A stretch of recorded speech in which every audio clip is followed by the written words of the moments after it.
ಭಾಳ ಮುಖ್ಯವಾಗಿ ಯಾವ ಸ್ವರೂಪದಲ್ಲಿ ಸಿದ್ದರಾಮಯ್ಯನವರು ಹೇಳ್ತಾ ಇದ್ರಲ್ಲ, ಭಾಳ ವಿಧಾನಸೌಧದ ಮೆಟ್ಟಿಲುಗಳಿಂದ ಇಳಿದು ಬರ್ತಾ ಇದ್ದಂಥ ಸಂದರ್ಭದಲ್ಲಿ ಮಾಧ್ಯಮದವರು ಕೇಳಿದಂತಹ ಪ್ರಶ್ನೆಗೆ ಉತ್ತರವನ್ನು ಕೊಡುವಾಗ 62 ಕೋಟಿ ರೂಪಾಯಿ ಆಗುತ್ತೆ ಆ ಸೈಟ್ನ ಬೆಲೆ, ಸುಮ್ಮನೆ ಬಿಟ್ಬಿಡೋಕ್ಕೆ ಆಗುತ್ತಾ ಅನ್ನುವಂಥ ಪ್ರಶ್ನೆಗಳನ್ನು ಸಿದ್ದರಾಮಯ್ಯನವರು ಎತ್ತಿದ್ರು. ಈಗ ಅದೇ ಸೈಟ್ಗಳನ್ನು ವಾಪಸ್ ಮೂಡಾಗಿ ಕೊಟ್ಟಿದ್ದಾರೆ, 1 ಪೈಸೆಯೂ ಕೂಡ ಪಡ್ಕೊಳ್ಳೋದನ್ನೇ ಕೊಟ್ಟಿದ್ದಾರೆ. ಇಷ್ಟಕ್ಕೇ ಈ ವಿಚಾರಗಳಿಗೆ ಮುಗಿದು ಹೋಗುತ್ತಾ ಅನ್ನುವಂಥ ಪ್ರಶ್ನೆಯೊಂದಿಗೆ ಈ ವರದಿಯನ್ನು ನಿಮಗೆ ತೋರಿಸ್ತೀನಿ.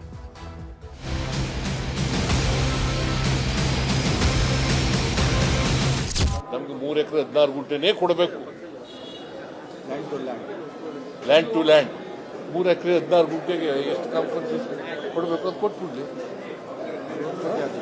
60 ಕೋಟಿ ಆಗುತ್ತೆ, ಕೊಟ್ಬಿಡ್ಲಿ. ಹಾಗಾದ್ರೆ 3 ಎಕರೆ 16 ಗುಂಟೆ ನಾವು ಬಿಟ್ಬಿಡೋದ? ನಾನು ಮುಖ್ಯಮಂತ್ರಿ ಅಂತ ಬಿಟ್ಬಿಡೋದೇನ್ರಿ? 62 ಕೋಟಿ ಆಗುತ್ತೆ, ಕೊಟ್ಬಿಡ್ಲಿ ಕಾಂಪನ್ಸೇಷನ್ ಕಾನೂನು ಪ್ರಕಾರ. 62 ಕೋಟಿ ಮಾರ್ಕೆಟ್ ಪ್ರೈಸ್. ಎಲ್ಲರೂ ವಾಪಸ್ 62 ಕೋಟಿ ಕೊಟ್ರೆ 14 ಸೈಟು ವಾಪಸ್ ಕೊಡ್ತೀನಿ ಅಂತಿದ್ದ ಸಿದ್ದರಾಮಯ್ಯ ಈಗ 14 ಸೈಟು ವಾಪಸ್ ಕೊಡಿಸಿದ್ದಾರೆ. 62 ಕೋಟಿ ಅಲ್ಲ, 62 ಪೈಸೆಯನ್ನು ಮೂಡಾದವರಿಂದ ಕೇಳದೆ 14 ಸೈಟುಗಳನ್ನು ವಾಪಸ್ ಮೂಡಾದವರಿಗೆ ಪತ್ನಿ ಮೂಲಕ ಕೊಡಿಸಿದ್ದಾರೆ. ನಿನ್ನೆ ರಾತ್ರಿಯಷ್ಟೇ ಸೈಟ್ ವಾಪಸ್ ತಗೊಳ್ಳಿ ಅಂತ ಸಿಎಂ ಪತ್ನಿ ಪತ್ರ ಬರೆದು ಇಂದು ಬೆಳಿಗ್ಗೆ ಮೂಡಾದವರಿಗೆ ಆ ಪತ್ರ ಕೊಟ್ಟಿದ್ರು. ಸಂಜೆ ಸೂರ್ಯ ಮುಳುಗುವ ಮೊದಲೇ 14 ಸೈಟುಗಳನ್ನು ಮೂಡಾದವರು ವಾಪಸ್ ತಗೊಂಡಿದ್ದಾರೆ. ಸಿಎಂ ಪತ್ನಿ ಪಾರ್ವತಿ ಸಬ್ ರಿಜಿಸ್ಟ್ರಾರ್ ಕಚೇರಿಗೆ ಹೋಗಿದ್ರು. ಅಲ್ಲಿಗೆ ತಹಶೀಲ್ದಾರ್, ಮೂಡಾ ಅಧಿಕಾರಿಗಳು ಬಂದು ರದ್ದತಿ ಪತ್ರಕ್ಕೆ ಸಹಿ ಹಾಕಿ ಪಾರ್ವತಿ ಅವರ ಹೆಸರಲ್ಲಿದ್ದ 14 ಸೈಟುಗಳ ಖಾತೆಯನ್ನು ರದ್ದುಗೊಳಿಸಿದ್ದಾರೆ.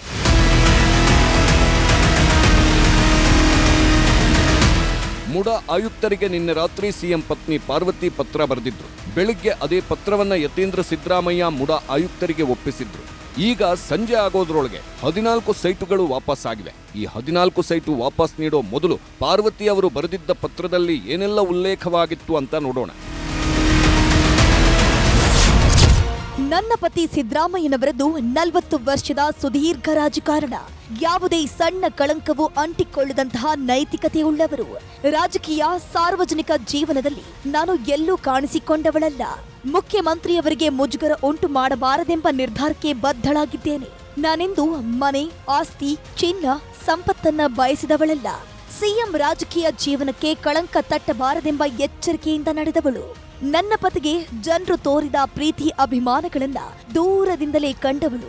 ಮೂಡಾ ಸೈಟ್ಗೆ ಸಂಬಂಧಿಸಿದಂತೆ ಕೇಳಿಬಂದ ಆರೋಪಗಳಿಂದ ಘಾಸಿಗೊಂಡಿದ್ದೇನೆ. ನನ್ನ ಸ್ವಂತ ಸಹೋದರ ಅರಿಶಿನ ಕುಂಕುಮದ ಭಾಗವಾಗಿ ಕೊಟ್ಟ ಜಮೀನಿದು. ಅರಿಶಿನ ಕುಂಕುಮಕ್ಕೆ ಕೊಟ್ಟ ಸೈಟ್ನಿಂದ ರಾದ್ಧಾಂತವಾಗುತ್ತದೆ ಎಂದು ಭಾವಿಸಿರಲಿಲ್ಲ. ನನ್ನ ಪತಿ ಅನ್ಯಾಯವಾಗಿ ಆರೋಪವನ್ನ ಎದುರಿಸುವಂತಾಗಬಹುದು ಅಂತ ಅಂದುಕೊಂಡಿರಲಿಲ್ಲ.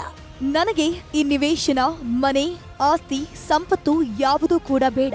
ನನ್ನ ಪತಿಯ ಗೌರವ, ಘನತೆ, ಮರ್ಯಾದೆ ಮತ್ತು ಅವರ ನೆಮ್ಮದಿಗಿಂತ ದೊಡ್ಡದಲ್ಲ.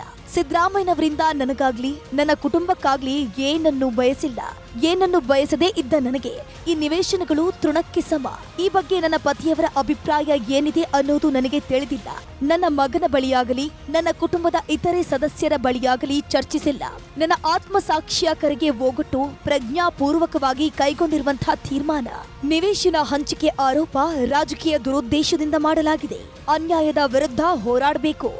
ಅವರ ಸಂಚಿಗೆ ನಾವು ಬಲಿಯಾಗಬಾರದು. ನನ್ನ ಈ ನಿರ್ಧಾರ ಅಚಲವಾಗಿತ್ತು. ನಿವೇಶನಗಳನ್ನ ವಾಪಸ್ ಕೊಡ್ತಿದ್ದೇನೆ. ಮೂಡಾಕ್ಕೆ ಸಂಬಂಧಿಸಿದ ಎಲ್ಲ ಆರೋಪಗಳ ಬಗ್ಗೆ ಸಮಗ್ರ ತನಿಖೆಗೆ ಆಗ್ರಹಿಸುತ್ತೇನೆ. ತಮ್ಮ ಪಾಡಿಗೆ ತಾವಿರುವ ರಾಜಕೀಯ ಕುಟುಂಬದ ಹೆಣ್ಣು ಮಕ್ಕಳಲ್ಲೂ ರಾಜಕೀಯ ಬೇಡ. ರಾಜಕೀಯ ದ್ವೇಷ ಸಾಧನೆಗಾಗಿ ವಿವಾದಕ್ಕೆ ಇಳಿಬೇಡಿ. ಸಿದ್ದರಾಮಯ್ಯ ಘನತೆ, ಗೌರವಗಳಿಗೆ ಹಾನಿ ಮಾಡಬೇಡಿ.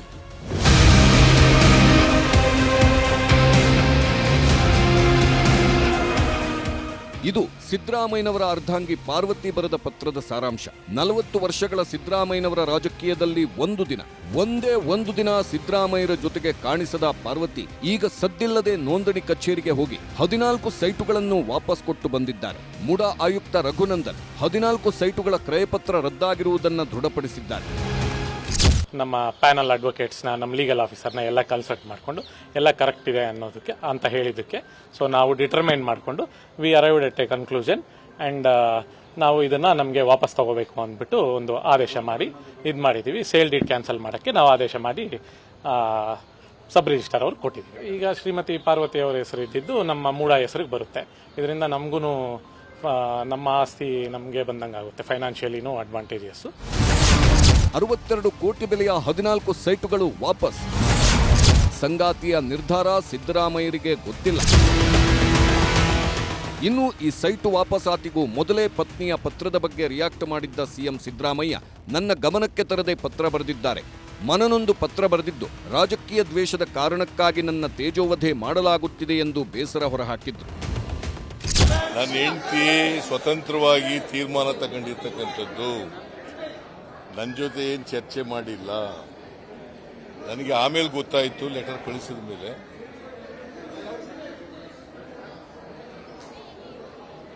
ಅವಳು ಅವ್ರ ಅಣ್ಣ ಅವಳಿಗೆ ಗಿಫ್ಟ್ ಕೊಟ್ಟಿದ್ದದು ಮಲ್ಲಿಕಾರ್ಜುನ ಸ್ವಾಮಿ. ಆ ಕಾಂಟ್ರವರ್ಸಿಯಿಂದ ಅವರು ಮನನೊಂದು ನಮ್ಮ ಯಜಮಾನರಿಗೆ ಇದರಿಂದ ರಾಜಕೀಯವಾಗಿ ತೇಜೋವಧೆ ಆಗ್ತಾ ಇದೆ. ರಾಜಕೀಯ ದ್ವೇಷ, ರಾಜಕೀಯ ಸೇಡನ್ನು ತೀರಿಸ್ಕೊಳ್ತಕ್ಕಂಥ ಕೆಲಸವನ್ನು ವಿರೋಧ ಪಕ್ಷದವರು ಮಾಡ್ತಾ ಇದ್ದಾರೆ. ಈ ಸೈಟ್ಗಳು ನನಗೆ ಬೇಡಿಕೆ ಬೇಡ ಅಂತೇಳಿ ಕೊಟ್ಬಿಟ್ಟಿದ್ದಾರೆ. ಹೀಗೆ ಸಮಜಾಯಿಷಿ ನೀಡೋದರ ಹಿಂದೆಯೇ ದೊಡ್ಡ ಲೆಕ್ಕಾಚಾರ ಇರೋದು ಸ್ಪಷ್ಟ. ಯಾಕಂದ್ರೆ ಕೇವಲ 2 ತಿಂಗಳ ಹಿಂದೆ ಈ ಸೈಟುಗಳಿಗೆ 62 ಕೋಟಿ ರೂಪಾಯಿಗಳ ಬೆಲೆ ಕಟ್ಟಿದ್ದ ಸಿದ್ದರಾಮಯ್ಯ ಈಗ ಏಕಾಏಕಿ ಸೈಟುಗಳ ಮೇಲಿನ ವ್ಯಾಮೋಹವನ್ನೇ ಕಳಚಿಕೊಳ್ಳಲು ಅವರದ್ದೇ ಆದ ಕಾರಣಗಳಿವೆ. 1. ಬೀಸೋದೊಣ್ಣೆಯಿಂದ ತಪ್ಪಿಸಿಕೊಳ್ಳೋ ಬಹುದೊಡ್ಡ ಪ್ರಯತ್ನವೇ ಸೈಟ್ ವಾಪಸ್ ಅಸ್ತ್ರ. 2ನೇಯದ್ದು, ಕಾನೂನು ಹೋರಾಟದ ವೇಳೆ ಸೈಟ್ ವಾಪಸ್ ಕೊಟ್ಟಿದ್ದು ಪ್ರಬಲ ಅಸ್ತ್ರವಾಗಿ ಸಿದ್ದರಾಮಯ್ಯರಿಗೆ ವರದಾನವಾಗಲಿದೆ ಅನ್ನೋ ನಂಬಿಕೆ. 3. 40 ವರ್ಷಗಳ ರಾಜಕೀಯದಲ್ಲಿ ಕ್ಲೀನ್ ಅನ್ನೋ ಇಮೇಜ್ ಇದೆಯಲ್ಲ, ಅದನ್ನ ಹೆಚ್ಚಿಸಿಕೊಳ್ಳೋದು ಮೊದಲ ಉದ್ದೇಶ. ನಮ್ಮ ಕುಟುಂಬಕ್ಕೆ ಹಣ ಆಸ್ತಿ ಮುಖ್ಯವಲ್ಲ, ಸಿದ್ಧಾಂತ ನಂಬಿದ ನಾಯಕ ಅನ್ನೋ ಸಂದೇಶ ಕೊಡೋದು. 5ನೇಯದ್ದು, ಸಿದ್ದರಾಮಯ್ಯ ಪತ್ನಿಯ ಭಾವನಾತ್ಮಕ ಪತ್ರದಿಂದ ಅಹಿಂದ ಸ್ಥಾನಮಾನ ಇನ್ನಷ್ಟು ಭದ್ರಪಡಿಸಿಕೊಳ್ಳೋದಕ್ಕೆ ಸಹಾಯವಾಗಬಹುದು ಅನ್ನೋದು ಪ್ರಮುಖ ಕಾರಣ. ಆದರೆ ಸಿದ್ದರಾಮಯ್ಯ ಏನೇ ಲೆಕ್ಕ ಹಾಕಿ ತನಗೆ ಒಳಿತಾಗುತ್ತೆ ಎಂಬ ಯೋಚನೆಯಲ್ಲಿ ಮುಳುಗಿದ್ರೂ ಎದುರಾಳಿಗಳು ಮಾತ್ರ ತಮ್ಮ ದಾಳಿಯನ್ನ ಕಡಿಮೆ ಮಾಡಿಲ್ಲ. ಗೌರವಾನ್ವಿತ ಮುಖ್ಯಮಂತ್ರಿಗಳಲ್ಲಿ ಆಗ್ರಹ ಮಾಡ್ತಾ ಇದ್ದೇನೆ, ತಾವು ಮುಖ್ಯಮಂತ್ರಿ ಸ್ಥಾನಕ್ಕೆ ರಾಜೀನಾಮೆ ಕೊಡುವ ಮುಂಚಿತವಾಗಿ ಗೌರವಾನ್ವಿತ ರಾಜ್ಯಪಾಲರಲ್ಲಿ ಕ್ಷಮೆಯನ್ನು ಯಾಚಿಸಬೇಕು. ಕೋರ್ಟು ಕೂಡ ಪ್ರಾಸಿಕ್ಯೂಷನ್ಗೆ ಅವಕಾಶ ಮಾಡಿಕೊಟ್ಟಾದ ನಂತರ FIR ರಿಜಿಸ್ಟರ್ ಆಗಿದೆ. ಈಗ ED ಬಂದು ಕೇಸ್ ರಿಜಿಸ್ಟರ್ ಮಾಡಿಕೊಂಡಿದೆ. ಈಗ ಬಂದು ನೀವು ಸರೆಂಡರ್ ಮಾಡ್ತೀನಿ ಅಂತಂದರೆ ಇದನ್ನು ಯಾರೂ ಮೆಚ್ಚಲ್ಲ, ನಿಮ್ಮ ಆತ್ಮಸಾಕ್ಷಿನೂ ಮೆಚ್ಚಲ್ಲ. ಕೇಸ್ ಆಗಿ ರಾಜ್ಯಪಾಲರ ಅನುಮತಿ ಕೊಟ್ಟು ಕೋರ್ಟ್ ಆದೇಶ ಆಗಿ ಅದರನ್ವಯ FIR ಆಗಿ ಈಗ ಕೊಡೋದ್ರಿಂದ ಹಲವಾರು ಪ್ರಶ್ನೆಗಳು ಉದ್ಭವಿಸ್ತವೆ, ಇನ್ನಷ್ಟು ಜಟಿಲ ಆಗ್ತಾ ಇದೆ. ಈ ರಾಜಕೀಯ ದಾಳಿಗಳ ನಡುವೆಯೇ ಜಾರಿ ನಿರ್ದೇಶನಾಲಯ ಮುಡಾ ಕೇಸ್ನಲ್ಲಿ ECIR ದಾಖಲು ಮಾಡಿದ ಮೇಲೆ ನಿನ್ನೆ ಸಿಎಂ ಸಿದ್ದರಾಮಯ್ಯ ಕಾನೂನು ತಜ್ಞರ ಜೊತೆ ರಹಸ್ಯ ಸಭೆ ನಡೆಸಿದ್ರು. ಸಚಿವರಾದ HK Patil, doctor HC Mahadevappa, CM ಕಾನೂನು ಸಲಹೆಗಾರ AS ಪೊನ್ನಣ್ಣ, ಹೆಚ್ಚುವರಿ ಮುಖ್ಯ ಕಾರ್ಯದರ್ಶಿ LK ಅತೀಕ್ ಮತ್ತು ಗುಪ್ತಚರ ADGP ಹೇಮಂತ್ ನಿಂಬಾಳ್ಕರ್ ಜೊತೆ ಮಾತಾಡಿದ್ದರು. ಕಾಂಪನ್ಸೇಟರಿ ಸೈಟ್ಗಳು ಕೊಟ್ಟಿದ್ದಾರೆ, ಅದರಿಂದ ಮನಿ ಲ್ಯಾಂಡ್ರಿಂಗ್ ಹೆಂಗಾಗ್ತದೆ, ಮತ್ತೆ what is my role. So ಅದಕ್ಕೆ ಮನನೊಂದು ನನ್ನ ಹೆಂಡತಿ ತೀರ್ಮಾನ ಮಾಡಿದ್ದಾರೆ. ಬಟ್ ನನಗಿದು ಗೊತ್ತಿಲ್ಲ, ಅವ್ರು ತೀರ್ಮಾನ ಮಾಡಿ ಪತ್ರ ಬರೆದಿದ್ದಾರೆ. ಏಜೆನ್ಸಿಗಳನ್ನು ಬಿಟ್ಟು ಅವರನ್ನು ಒಂದು ರೀತಿಯಲ್ಲಿ ಮಾನಸಿಕವಾಗಿ ಮತ್ತು ಅವರಿಗೆ ತೊಂದರೆ ಮಾಡಬೇಕು ಅನ್ನುವಂಥದ್ದು ದುರುದ್ದೇಶ ಇಟ್ಕೊಂಡು ಮಾಡಿದ್ದಾರೆ ಅನ್ನುವಂಥದ್ದು. ಈ ರೀತಿಯ ಕೇಂದ್ರ ಸರ್ಕಾರದ ಕ್ರಮ ಇದು ಅತ್ಯಂತ ದುರ್ದೈವದ್ದು. ಹಾಗೂ ಇಂಥ ಕ್ರಮಗಳಿಗೆ ಬಹಳಷ್ಟು ಜನರ ಆಕ್ರೋಶವನ್ನು ಸಂಬಂಧಿತರು ಕೇಂದ್ರ ಸರ್ಕಾರ ಎದುರಿಸಬೇಕಾಗ್ತದೆ. ಮ್ಯಾಂಡೇಟ್ ಇಲ್ದಿದ್ದವರು ಡೆಮೋಕ್ರಸಿ ಕಾನ್ಸ್ಟಿಟ್ಯೂಷನ್ ಮೇಲೆ ನಂಬಿಕೆ ಇರೋದು ಸರ್ಕಾರ ಮಾಡಿದ್ರು. ಅಂಥದ್ದೇ ಪ್ರಯತ್ನ ಇದೊಂದು ದೊಡ್ಡ ಪ್ರಮಾಣದಲ್ಲಿ ನಡೀತಾ ಇದೆ. ಈ ಸಾರಿ ನೇರವಾಗಿ ಹೈಕಮಾಂಡೇ ರಾಜಭವನ್ ಮುಖಾಂತರ ಆಟ ಆಡ್ತಾ ಇದೆ. ಒಟ್ನಲ್ಲಿ ಈ ಮುಡಾ ಸೈಟು ವಿವಾದ ಒಂದು ರೀತಿಯಲ್ಲಿ ಅದಲಿ ಬದಲಿ ಆಟದಂತೆ ಭಾಸವಾಗುತ್ತಿದೆ. ಮೊದಲು ಜಮೀನಿಗೆ ಪರಿಹಾರ ಅಂಥೇಳಿ ಪಾರ್ವತಿ ಅವರು ಬದಲಿ ಸೈಟುಗಳನ್ನು ಪಡೆದಿದ್ರು. ಅವೆಲ್ಲವನ್ನು ಕಾನೂನಾತ್ಮಕವಾಗಿಯೇ ಪಡೆಯಲಾಗಿದೆ ಎಂದು ಸಿಎಂ ಸಿದ್ದರಾಮಯ್ಯ ಸಮರ್ಥಿಸಿಕೊಂಡಿದ್ದರು. ಆದ್ರೀಗ ಅದೇ ಸೈಟುಗಳು ಸಿಎಂ ಕುರ್ಚಿಯನ್ನೇ ಕಚ್ಚಿ ಎಳೆಯುವಂತಹ ಪರಿಸ್ಥಿತಿ ನಿರ್ಮಾಣವಾದ ಮೇಲೆ ಅವುಗಳಿಂದ ಕಳಚಿಕೊಳ್ಳುವ ಪ್ರಯತ್ನ ಮಾಡಿದ್ದಾರೆ. ಆದರೆ ಕಳೆದ 3 ವರ್ಷಗಳ ಅವಧಿಯಲ್ಲಿ ಸಿದ್ದರಾಮಯ್ಯ ಪತ್ನಿಯ ಹೆಸರಲ್ಲಿದ್ದ ಸೈಟುಗಳು ಸಿದ್ದರಾಮಯ್ಯನವರ 40 ವರ್ಷಗಳ ರಾಜಕೀಯ ಜೀವನದ ಮೇಲೆ ಎಂತಹ ಪರಿಣಾಮಗಳನ್ನು ಬೀರುತ್ತವೆ ಅನ್ನೋದೇ ಯಕ್ಷ ಪ್ರಶ್ನೆ. Political bureau, news 18. 14 ಸೈಟು 41 ವರ್ಷಗಳ ರಾಜಕೀಯದ ಜೀವನ, ಇವೆರಡೂ ಕೂಡ ಈಗ ತುಲನೆ ಆಗ್ತಾ ಇರೋದು ಈ 14 ಸೈಟ್ಗಳಿಂದಾಗಿ ಏನೇನು ಆಗುತ್ತೆ ಅಂತೇಳಿ. ಆದರೆ ಈಗ ಸೈಟ್ ಏನೋ ಹೋಯಿತು, ಕುರ್ಚಿ ಉಳಿಯುತ್ತಾ ಅನ್ನುವಂಥ ಪ್ರಶ್ನೆ ಬರುತ್ತೆ. ಹೋಯಿತು ಸೈಟು, ಉಳಿಯುತ್ತಾ ಕುರ್ಚಿ ಅಂತೇಳಿ. ಯಾಕಂದರೆ 14 ಸೈಟ್ಗಳು ಮೂಡಾಪಾಲಾಗಿದ್ದಾವೆ. ಸಿದ್ದರಾಮಯ್ಯನವರು ಈಗ ಆರೋಪ ಮುಕ್ತರಾಗಿ ಕರ್ನಾಟಕದ ಮುಖ್ಯಮಂತ್ರಿಯಾಗಿ ಬಹಳ ಆರಾಮಾಗಿ ಅವರು ಕೆಲಸವನ್ನು ಮಾಡ್ಕೊಂಡು ಹೋಗೋದಕ್ಕೆ ಸಾಧ್ಯ ಆಗುತ್ತಾ, ರಾಜ್ಯಭಾರ ಮಾಡ್ಕೊಂಡು ಹೋಗೋದಕ್ಕೆ ಸಾಧ್ಯ ಆಗುತ್ತಾ ಅನ್ನುವಂಥ ವಿಚಾರಕ್ಕೆ ಬಂದಾಗ ಬಹಳ ಮುಖ್ಯವಾಗಿ ಇಲ್ಲಿ ಗಮನಿಸಬೇಕಾಗಿರುವಂಥ ಅಂಶಗಳು ಇವುಗಳನ್ನು ನೋಡಿ. ದಾಖಲಾಗಿರುವಂಥ ಕೇಸ್, ನಡೀತಿರುವಂಥ ತನಿಖೆಗಳಿಗೆ ಯಾವುದೇ ತಡೆ ಇದುವರೆಗೆ ಬಿದ್ದಿಲ್ಲ. ಅಂದರೆ ಈ ಕೇಸು ಹಾಗೇನೇ ಇದೆ, ತನಿಖೆಯೂ ಕೂಡ ಹಾಗೇನೇ ನಡೀತಿದೆ, ಅದಕ್ಕೆ ಯಾವುದೇ ರೀತಿಯಂಥ ತಡೆ ಬಿದ್ದಿಲ್ಲ. ಅವರು ಸೈಟ್ ವಾಪಸ್ ಕೊಟ್ಟ ತಕ್ಷಣ ಸಿದ್ದರಾಮಯ್ಯ ಅವರಿಗೆ ಕಾನೂನಿನ ರಕ್ಷಣೆ ಸಿಗದಿದ್ರೆ ತನಿಖೆ ಮತ್ತೆ ಮುಂದುವರಿತಾ ಹೋಗುತ್ತೆ. ಇದು ಇಲ್ಲಿಗೆ ನಿಲ್ಲೋದಿಲ್ಲ. ಅವರಿಗೆ ಕಾನೂನಿನ ರಕ್ಷಣೆ ಸಿಗಬೇಕು. ಒಂದು ವೇಳೆ ಕಾನೂನಿನ ರಕ್ಷಣೆ ಸಿಗಿದ್ರೆ ಆಗ ಬೇರೆ ಮಾತು. ಹೌದು, ಸಿದ್ದರಾಮಯ್ಯನವರು ಸೈಟನ್ನು ವಾಪಸ್ ಕೊಟ್ಟಿದ್ದಾರೆ, ಕಾನೂನಿನ ರಕ್ಷಣೆ ಅವ್ರಿಗೆ ಏನಾದ್ರು ಸಿಗ್ತಾ ಇದ್ರೆ ಅದು ಬೇರೆ ಮಾತು. ಈಗಾಗಲೇ ಕೇಸ್ ದಾಖಲಿಸಿಕೊಂಡಿರುವಂಥ ಇಡಿಯು ಕೂಡ ಸಿದ್ದರಾಮಯ್ಯನವರ ವಿರುದ್ಧ ತನಿಖೆಯನ್ನು ಆರಂಭಿಸುವಂಥದ್ದಿದೆ. ಅವ್ರಿಗೂ ಕೂಡ ಯಾವುದೇ ಕಾನೂನಿನ ತಡೆ ಬಿದ್ದಿಲ್ಲ. ಹೀಗಾಗಿ ಇಡಿಯು ಕೂಡ ತನಿಖೆಯನ್ನು ಆರಂಭಿಸಬಹುದು. ಸಿದ್ದರಾಮಯ್ಯ ಅವರನ್ನ ಇಡಿ ಅಧಿಕಾರಿಗಳು ವಿಚಾರಣೆಗೆ ಕರೆಸುವಂಥ ಸಾಧ್ಯತೆ ಈ ಕ್ಷಣದಲ್ಲೂ ಕೂಡ ಇದ್ದೇ ಇದೆ. ಸಿದ್ದರಾಮಯ್ಯನವರಿಗೆ ಕಾನೂನು ರಕ್ಷಣೆ ಸಿಗದ ಹೊರತು ಆ ಪ್ರಕ್ರಿಯೆ ಆರಂಭ ಆಗುತ್ತೆ. ವಿಚಾರಣೆ ವೇಳೆ ಸಿದ್ದರಾಮಯ್ಯ ಅವರು ನೀಡಿದ ಉತ್ತರ, ಅವ್ರಿಗೇನು ಎಲ್ಲ ಕೇಳಿರುವಂಥ ಎಲ್ಲ ಪ್ರಶ್ನೆಗಳಿಗೆ ಸಿದ್ದರಾಮಯ್ಯವರು ಕೊಡುವಂಥ ಉತ್ತರ ತೃಪ್ತಿಯಾಗದೇ ಇದ್ದರೆ ಆಗ ಸಿದ್ದರಾಮಯ್ಯನವರ ಬಂಧನದ ಸಾಧ್ಯತೆ ಇದ್ದೇ ಇರುತ್ತೆ. ಅದು ವಿಚಾರಣೆಯ ಪ್ರಕ್ರಿಯೆಗಳ ಭಾಗ ಆಗುತ್ತೆ. ಆಗ ಇಡಿ ವಿಚಾರಣೆ ಆರಂಭವಾದರೆ ಸಿದ್ದರಾಮಯ್ಯ ಅವರ ಕುರ್ಚಿಗೆ ಕಂಟಕ ಎದುರಾಗಬಹುದು.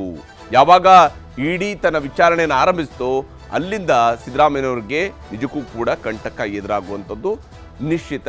ಅವರಿಗೆ ಕಾನೂನಿನ ರಕ್ಷಣೆ ಸಿಗದೆ ಹೋದರೆ ಸಹಜವಾಗಿಯೇ ಭಾಳಷ್ಟು ಅಪಾಯಗಳನ್ನು ಅಥವಾ ರಾಜಕೀಯದ ಸವಾಲುಗಳನ್ನು, ರಾಜಕೀಯದ ಗಂಭೀರ ಸ್ವರೂಪಗಳನ್ನು ಅವರು ಎದುರಿಸಬೇಕಾಗುತ್ತೆ.